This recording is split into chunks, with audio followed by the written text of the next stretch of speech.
As batidas na porta eram suaves, mas insistentes. Ele abriu os olhos, sentou-se na cama. Emília? Você, Emília? A mulher demorou um pouco para responder. Eu queria saber se o senhor já acordou. É que está chegando a hora. Hora do quê? Hora do casamento. Casamento? Que casamento? Que casamento, Emília? Ela deu uma risadinha. O senhor já acordou mesmo? Acho que o senhor ainda está dormindo. É bom tomar um café. Vou fazer um café. Ele recostou a cabeça no espaldar da cama. Hora do casamento.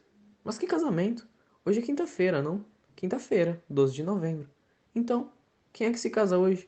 Não tenho nenhum casamento marcado para hoje. E logo cedo, vagou o olhar pelo quarto. Estava ficando muito velha, coitada.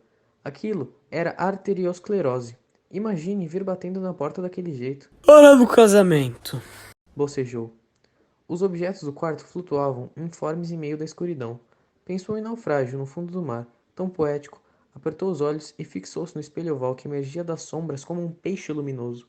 Quinta-feira, 12. Que casamento é esse? Não sei de nada. Emília, casamento de quem? Que história é essa, Emília? Ela já não podia ouvi-lo. Atirando longe as cobertas, levantou-se. Bobagem. Não tenho casamento nenhum pra hoje. Ainda bem. Uma chateação. Apanhou os cigarros da mesa.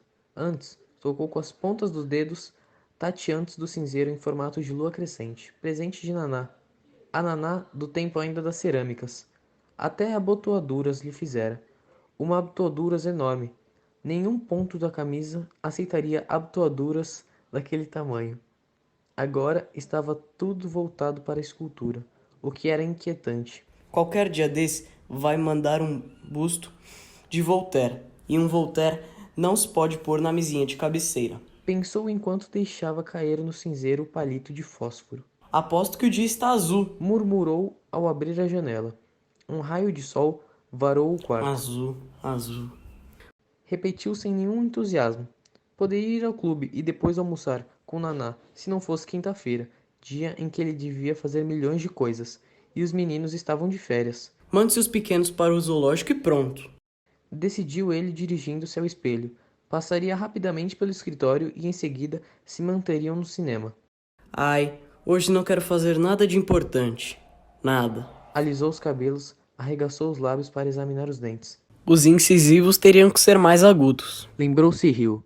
Que pesadelo! Chegar a sentir nos braços que transformavam em asas a penugem aveludada do morcego. Como pode um peixe vivo? Cantarolou, olhando para o espelho. Foi então que viu, estendido na poltrona estava um fraque. Um fraque mesmo? Um fraque. Via perfeitamente através do espelho as calças bem vincadas, o colete apontando dentro do paletó e a gravata prateada pendendo até o chão. Um fraque? Repetiu ele, fixando o olhar assombrado na própria imagem. Mas que fraque era esse? E quem deixaria ali? Quem? Nunca tive nenhum fraque. Não ia agora. Soprou a fumaça do cigarro na direção do espelho. Mas que bobagem é essa, meu Deus? Quem deixou esse fraque comigo? Como se deve se vestir para uma cerimônia? Para o casamento. A Emília não avisou. Hora do casamento. Está na hora do casamento. Via-se embaçado no espelho como uma figura de sonho. Soprou mais fumaça. O fraque também se afastava num vapor azulado, breve reflexo de um espelho criador de imagens. Uma face que podia ser de outra pessoa, um fraque que não era de ninguém. Baixou a cabeça. Emília tinha razão. Ele estava mesmo precisando de um café que deveria ser tomado rapidamente. Está na hora do casamento. Deu alguns passos pelo quarto. Rondava a poltrona, mas sem se atrever a tocar na roupa que agora se destacava dentre os móveis e objetos. Tão nítida. Mas que é isto? Quem é que trouxe um fraque aqui? Uma brincadeira? Não, não era brincadeira. Emília era séria demais para entrar em brincadeira assim. E depois, onde é que estava a graça? Não tinha cabimento. Um equívoco, então? Um simples equívoco? Aproximou-se da poltrona. Estava agora mais curioso do que propriamente surpreendido. De quem seria?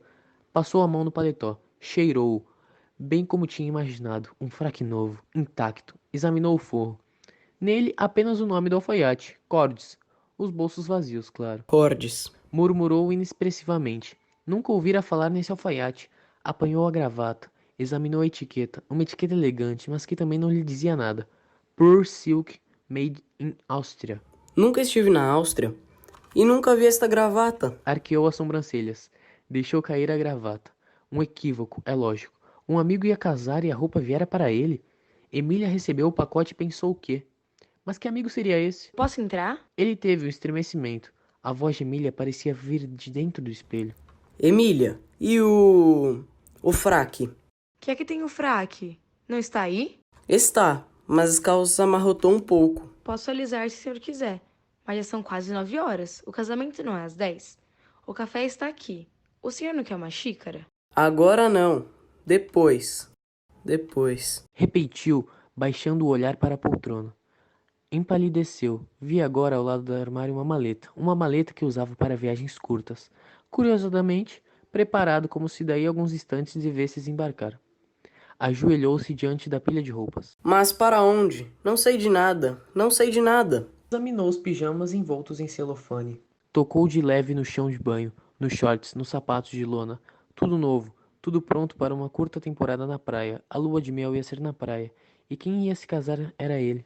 Inclinando o corpo para trás, ainda de joelhos, sentou-se sobre os calcanhares, abriu as mãos e ficou olhando para as unhas. Perdi a memória, perdi a memória. Fechou as mãos, bateu com os punhos fechados no chão. Mas não. Não é verdade. Me lembro de tudo. Como é que perdi a memória se me lembro de tudo? Levantou-se de um salto e arrancou o paletó do pijama. Mas que brincadeira é esta? Que jogo é este? Estou ótimo. Nunca estive tão em forma. Sei tudo. Lembro de tudo.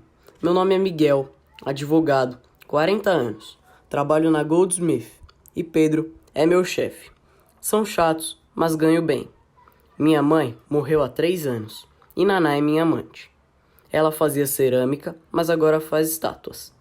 O filho menorzinho é o Dudu. Na primeira gaveta da cômoda, do lado direito, estão as abotoaduras que ela fez para mim.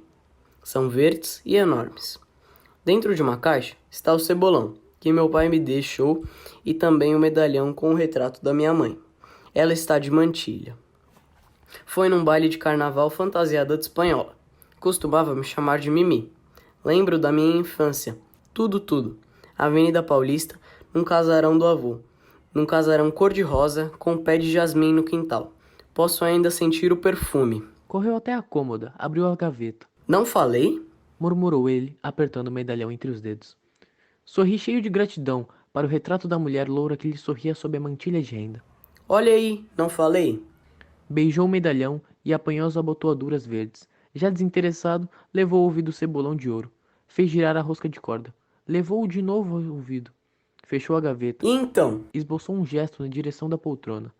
Lembrava-se de tudo menos do casamento. Só essa faixa da memória continuava apagada. Só nesse terreno a névoa se fechava, indefensável. Nomes, caras, tudo era escuridão. E começar pela noiva feita de nada, diluída no éter. As coisas se passavam como nas histórias encantadas, onde o príncipe mandava vir a donzela de um reino distante, sem tê-la visto nunca. O amor construído de um terno de anel de cabelo, de um lenço, de um retrato. E eu nem isso tenho. Ou tem? Devia ter um retrato, ao menos um retrato. Vagou o olhar pelas paredes, pelos móveis, nada. Devolveu as gavetas. Folheou avidamente o álbum com antigos retratos da família, caras amarelas e mortas, desconhecidas na memória. Nas últimas páginas, então, ainda não coladas, alguns retratos mais recentes, flagrantes de um piquenique, de um passeio de barco, de uma festa de formatura. Num instantâneo, tirado ao lado de um trem, no meio de um grupo de amigos, estava Dora. Passou o polegar na silhueta ensolarada. Amor breve e brutal que começou na chácara, que encontramos noturnos no celeiro, sob o vôo negro dos morcegos. Mas Dora já estava cansada. E eu nunca me casaria com ela. Pensou em voltar à folha do álbum. Mas vou me casar com uma que eu nem sei quem é. Foi buscar o cigarro. Emília, sabe? Pergunto a ela. Mas perguntou como? Emília, e qual é o nome da noiva? Ridículo, ridículo. Seria denunciar sua loucura. Vacilou, mas o que seria agora revelar loucura? Recusar a realidade? Ou pactuar com ela? Abriu de novo o álbum. Apanhou ao acaso um retrato de Naná. Não, Naná era desquitada. E este casamento vai ser na igreja? A noiva é solteira ou viúva? E com a personalidade?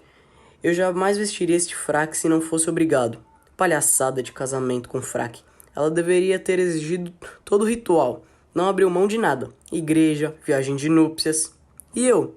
Que papel estou fazendo nisso tudo? Ficou olhando para a carinha levada de Rosana, viúva. Mas por que Rosana? Não, impossível. Por que teria que ser ela? Tirou ao acaso um postal de dentro de um envelope. Entre duas desconhecidas estava Jo, com seus cabelos compridos e lisos, Suas pernas compridas, um pouco finas, talvez. A Jo, e se fosse Jo? Um caso que se arrastara há 4 anos. No último encontro, lembrava-se tão bem. Comeram sanduíche de queijo, beberam vinho tinto e se deitaram lado a lado, ouvindo Mozart. Acho Mozart um chato, disse ele levantando-se e desligando o som. Ele chegou a esboçar um gesto para retê-la, mas pensou, para quê? Viu-a vestir-se sabendo muito bem que ela não voltaria, mas estava com sono, e fazia calor, deixou-a partir. E se ela tivesse voltado? Guardou o retrato no envelope. Não, não podia ser Jo. Alguém lhe dissera há tempo que ela andava viajando com um vago diplomata. Fechou o álbum. E Cecília é casada pela terceira vez. E Amanda, a suave Amanda das cantigas noitadas, dera de beber. E Regina já era mãe de 5 filhos. E Virgínia estava morta. O senhor quer agora o café? Perguntou Emília. Ele recebeu a bandeja, encarou-a. Era evidente que ela não podia gostar da ideia de vê-lo casado. Nenhuma empregada quer ter de repente uma patroa. Mas além desse ressentimento, não haveria naquele sorriso qualquer coisa de maligno? Achou-a de um certo modo esquiva, ambígua. Sabe as horas, Emília? 20 para as 10. O senhor tá atrasado. Posso me vestir num instante, você sabe. Sei, mas hoje é diferente. Ele demorou a olhar no café fumegante. Negro, negro. Aspirou-lhe o cheiro. E se eu der um chute nesse fraque? Não caso coisa nenhuma. Não me lembro de nada. Esse casamento é uma farsa. Poderia interná-lo como louco, Enlouqueceu na manhã do casamento. diria o jornal. É que não sei também até que ponto me comprometi. Até que ponto. Bebeu o café, encarou-a de novo. Então, Emília, tudo em ordem? Ela sorriu, O senhor é quem sabe. disse enfiando as mãos no bolso do avental. E já estava me esquecendo. Olha aí. Chegaram mais estes telegramas. Ele examinou o primeiro, o segundo, nenhuma pista. O nome dela não estava mencionado nos votos ingênuos, convencionais. Telegramas de colegas de escritório, de parentes, ao noivo, ao noivo. Até que ponto me comprometi? Repetiu a si mesmo, sacudindo a cabeça que já começava a doer. Dirigiu-se ao banheiro. E só quando se cortou pela segunda vez no queixo é que reparou que se barbeava sem ter ensaboado a cara. Lavou o corte que sangrava sem parar. E se disser não, seria mais fácil. Chega, não caso coisa nenhuma. Não pedi ninguém em casamento. Não quero, não quero. Mas teria que saber antes até que ponto tinha ido. Um jogo difícil, sem regras, sem parceiros. Quando deu acordo de si, já estava na hora da cerimônia. A solução era prosseguir jogando. Miguel, Miguel. Era a voz de Frederico, inclinando-se até o jorro de água. Miguel molhou mais uma vez o rosto, os pulsos. Mas Miguel, você ainda está assim? Faltam só 10 minutos, homem de Deus. Como é que você atrasou desse jeito? Descalço, de pijama. Miguel baixou o olhar. Frederico era seu amigo mais querido. Contudo, viera buscá-lo para aquilo. Fico pronto num instante. Já fiz a barba. E que barba. Olha aí, cortou-se todo. Já tomou banho? Não. Ainda não. Santo Deus. Bom, paciência. Toma na volta que agora não vai dar mesmo tempo. Exclamou Frederico, empurrando para o quarto. Acho que será o primeiro noivo a se casar sem tomar banho. Uma nota original, não há dúvida. Neste casamento tem outras notas mais originais ainda. Murmurou Miguel. Quis rir, mas os lábios se fecharam numa crispação exasperada. Você está pálido. Miguel, que palidez é essa? Nervoso? Não. Acho que a noiva está mais calma. Você tem o convite? Que convite? Do casamento. Claro que não tenho convite nenhum. O que é que você quer fazer com o convite? Queria ver uma coisa. Que coisa? Não tem que ver nada? Miguel, estamos atrasadíssimos. Eu sei onde é a igreja. Sei a hora que mais você quer. Nunca vi um noivo assim. Resmungou Frederico, atirando o cigarro pela janela. E esse laço medonho? Deixa que eu faço o laço. Miguel entregou-lhe a gravata. Pensou em Vera. Vera? E se fosse Vera? Verinha, irmã caçula de Frederico. A mais bonita, a mais graciosa. Seria ela? Apalpou os bolsos do colete. Mas o nome devia estar na aliança. Pois claro, na aliança. E as alianças? Estão com a sua tia, esqueceu? Mas mova-se, homem. Vamos embora. Quando passou por Emília, ela enxugava os olhos na barra do avental. Tocou-lhe no braço. Você não vem, Emília? Não gosto de ver. Nem eu. Quis dizer-lhe. E num relance descobriu algumas caixas de presentes em cima da mesa. Os presentes, como não pensara nisso? O nome dela devia estar nos cartões dos presentes. Mas Frederico já impelia para a rua. Depressa, não fique assim parado. Quando entrou no carro, procurou relaxar a crispação dos músculos. Afundou na almofada. Fechou os olhos.